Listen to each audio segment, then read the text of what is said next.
Mozilla's Firefox OS is a simple operating system aimed at low-end handsets in emerging markets, like the ZTE Open, a smartphone that sports a low-res 3.5-inch 320 by 480 pixel screen, 1 GHz processor and a 3-megapixel camera that will cost you around £70 when released.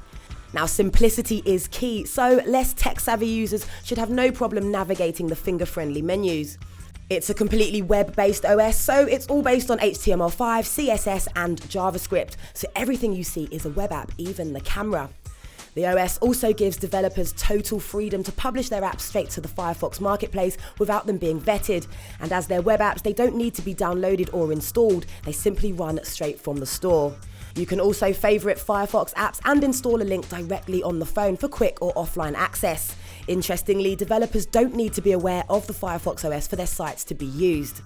But perhaps its best feature is the dynamic app search. Users type in a search term in exchange for a bunch of results, leading them to related content. So basically a combination of Firefox OS apps and related websites.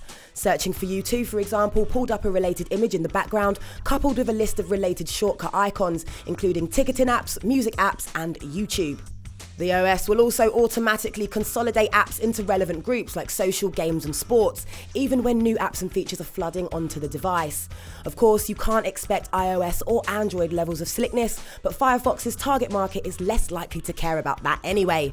But for a brand new OS, it would have been nice to see something a little slicker. So perhaps LG, Sony and Huawei will impress us with their Firefox phones, which we could see along with the one come 2014.